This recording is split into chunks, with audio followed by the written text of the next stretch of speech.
Hey, just a heads up, this video may contain some potentially triggering content that some may find disturbing, so viewer discretion is advised. Also, in order for this to stay up, I have to ask you not to harass anyone mentioned in this video. It's just unneeded and it only exacerbates the issue at hand. Thanks and enjoy the video.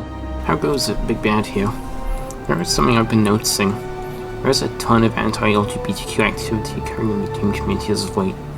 A good example of this would be the Marissa the Magician situation. For those who are unaware, Marissa was a transgender Doom model who was exposed for grooming a minor. When the news broke out, bigots started trying to use the situation to spread hateful misinformation about the LGBTQ community being pedophiles, not dissimilar to the Nick Merckx controversy. I've always known that the Doom community was up to no good, especially considering that Had was a part of the Doom community and we all know what he did. But there are two key events that have confirmed these fears for me. Those being the Marissa situation and a situation regarding someone you might be familiar with. Major Arlene is a prominent member of the Doom community who's had her hands in numerous Doom modding projects. She's named after Arlene Sanders, who was a character from the Doom novel series. It's also the same name Eric Harris gave to his shotgun. She's also friends with Bridgeburn, who banned me from his Twitch chat for being asexual. The VOD has lost her time, so you'll have to take my word for it. Bridgeburn also plagiarized the Doom enemies for his commercial game Age of Hell. I'm sure ZeniMax would love to question your Jeffrey Epstein-looking ass if they weren't currently busy bullying trans devs out of their company. Arlene and Bridge are close friends, so it's highly likely they should have the same political views. Maybe they're friends with benefits. Hey guys, just a heads up, the next section of this video is going to talk about certain controversial subject material related to World War II, so if you're not comfortable with that, please skip to the time code you see on screen now. It's not just the LGBTQ that Major Arlene has a problem with. I have reason to believe she also has it out for Jewish people as well. Now, why do I say this? I've noticed something about the top brass in the Doom community. Most of them are white, cis, and either Christian or atheist. There are next to no marginalized people with any notoriety in the community, and Jewish people are no different. There is one exception though, Tormentor667, creator of the brilliant Total Conversion mod Wolfenstein Blade of Agony.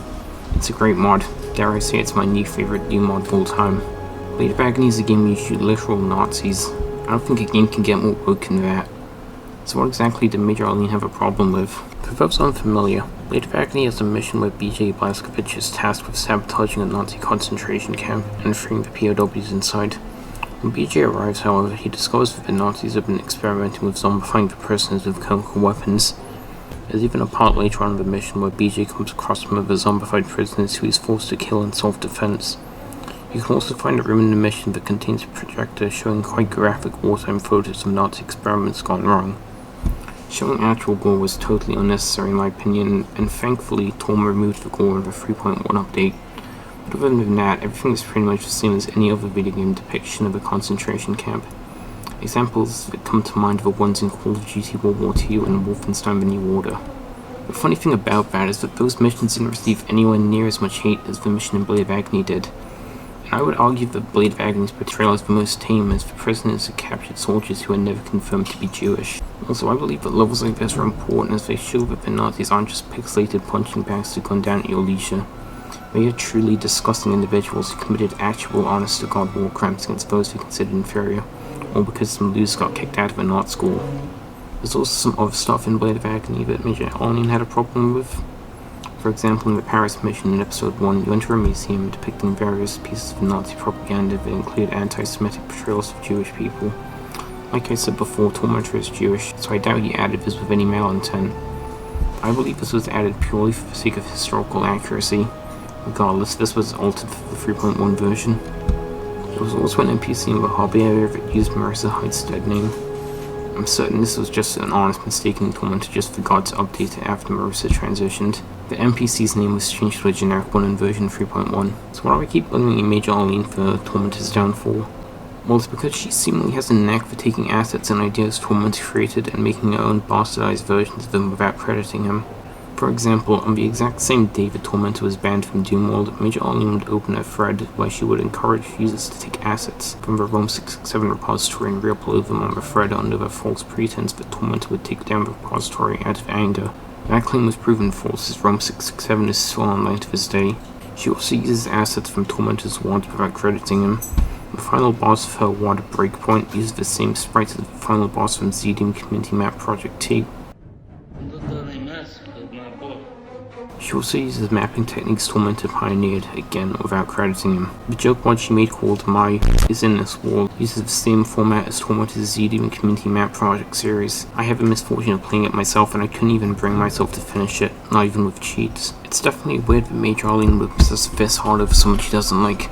Consider the fact that Tormentor is the only Jewish person in the Doom community that most people are aware of, and the implications are damning. And this is a regular pattern of behavior as well. This isn't the only time that Major Arlene has incessantly stalked a minority. She's gone after trans people as well, most notably a trans Doom YouTuber named JMA-TV. Like all of God's mistakes, this drama can be traced back to Blade of Agony's episode 3 launch. At the time, JMA was highly critical of the game and announced on Twitter that she would be making a video about it. Not long after this tweet, Major Arlene would go on stream to say this. JMA, I'm gonna let y'all guys know right now, stay the f away from this person. She would also go to the streams of people JMA collabed with and make wild claims about JMA being a neo-Nazi. Before you comment, yes, I am aware that JMA was part of the alt-right in the past, I'm not denying that. However, JMA knew she screwed up and she's made efforts to be more tolerant and inclusive, and I think that's admirable. Anyway, that phase of her life was a long time ago, so where did Major Arlene even find this information? I'm glad you asked. JMA took it upon herself to DM Major Arlene on an alt. In this conversation, JMA would say the following. Unfortunately, most of this information comes from Kiwi Farms, but stick to the OP and that will have a detailed list of most of the big stuff. So it turns out Kiwi Farms is responsible for giving Major Arlene this information. In case you weren't aware, Kiwi Farms was an alt-right harassment form that would target the LGBTQ, neurodivergent people, and people of color. They are the form responsible for swatting Kefals, and they are also responsible for the suicides of 3 other trans individuals. Regardless of whether you think JMA is a Nazi or not, there is nothing that can justify using Kiwi Farms as a source of information. I saw some Redditors trying to justify this, saying that the Kiwi Farms thread was the only source of information on JMA. Even if that was the case, Major Arlene should have known better than to use Kiwi Farms.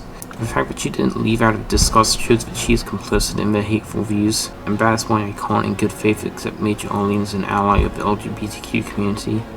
You are not an ally if you use Kiwi Farms. Kiwi Farms is a weapon of alt-right and it deserves to be shut down. If you consider yourself an ally, I beg of you not to support Major Arlene or Bridgeburn under any circumstances. Don't buy any games from Hellforge Studios and don't subscribe to them on Twitch. Instead, give your support to the Jewish and LGBTQ creators that Major Arlene has wronged. Go download Blade of Agony and donate to From667. I promise you it's a good game. Also, pro tip, if you're uncomfortable with the concentration camp level, you can skip it by opening the console and typing in this command you see on screen. You should also go subscribe to JMA. She is a really talented content creator and she deserves all the love she can get. Anyway, that's all I have to say on the situation. If you enjoyed, be sure to like, subscribe, and turn on post notifications so you never miss an upload.